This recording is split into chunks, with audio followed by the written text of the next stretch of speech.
Senior హాస్య నటులని వాడుకోవడం గిట్ల ఒక కళ. ఇక ఆ కళను సరిగ్గా యూజ్ చేసుకుంటే గిట్లా మంచిగా అద్భుతాలే సృష్టించవచ్చు. కానీ ఈ మధ్యకాలంలో చూసుకుంటే బ్రహ్మాండమైన నటుడు బ్రహ్మానందాన్ని ఇక ఏదో మొక్కుబడి సీన్లలో పెట్టి ఇక చాలా వృధా చేయడం వల్ల ఏం ఉపయోగం లేకపాయే.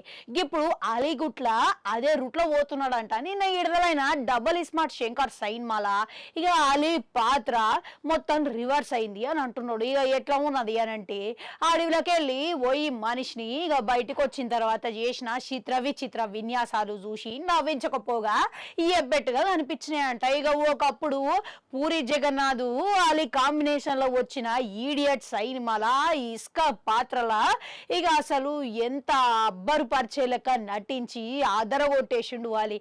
ఇక ఆ తర్వాత అట్లా చెప్పుకుంటూ పోతే షారనే ఉన్నాయి. ఇక పోకిరిల్లేమో బిచ్చగాడు లెక్క, మళ్ళా అమ్మ నాన్న ఓ తమిళ అమ్మాయి లెక్క మంచిగా అమాయకుడు లెక్క, ఇక బద్రీ సైన్ మళ్ళా మంచిగా ఒక ఫ్రెండ్ లెక్క చేసి ఇట్లా చెప్పుకుంటూ పోతే షానాది మంచిగా ఎన్నో ఆనిముత్యాలు అయితే బయటపడ్డాయి.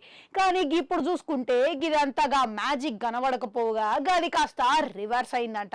ఇక గది ఏడ వరకు వచ్చిందంటే పరిస్థితి ఇక డిస్ట్రిబ్యూటర్లు ఇట్లా అలీ ఉన్న ఎపిసోడ్ తీసేస్తే ఇక టాకు ప్రకారం మెరుగుపడుతుందేమో అని ఆలోచిస్తున్నారంట. ఇక దీన్ని బట్టి చూస్తేనే అర్థం చేసుకోవచ్చు హాస్య నటుల వాడకం ఈ జనరేషన్ కు తగ్గట్టుగా దర్శకులు ఆలోచిస్తలేలని అర్థమైతేనే ఉన్నాయి.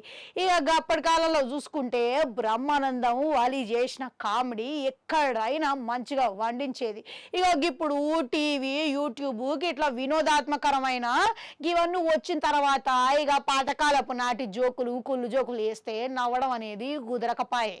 గందుకని చెప్పేసి ఇప్పుడు వీళ్ళు ఇటువంటి ఇక చేస్తే మాత్రం ఇక వాళ్ళు పలు సైన్మాలు చేయకపోతేనే మంచిగున్నదేమో అనుకొని ఫ్యాన్స్ ఫీల్ అయ్యే అవకాశాలు కూడా ఉన్నాయని చెప్పుకోవచ్చు. ఇక ఈ సైన్మాల వీళ్ళిద్దరిది పక్కకు పెడితేగినాక బాబు మోహను ఇక గట్లనే ఈయన కాంబినేషన్ మాత్రం మంచిగా వండింది, అది జర ఉందని చెప్పుకోవచ్చు. ఇక ఈ కోణంలో ఆలోచిస్తే జరంతా బెటర్ అవుతుందేమో. ఇక మీకు ఇట్లా ఇదే అనిపించిందా? ఇక ఆలి ఎట్లా చేసిండు అంటారు, లేకపోతే దర్శకుడే వాడుకోలేదంటారా? మీకేమనిపిస్తున్నది అనేది కమెంట్లలో కమెంట్ పెట్టుర్రి. అట్లనే గంటుంటే అది కూడా నొక్కురి మళ్ళీ వస్తా.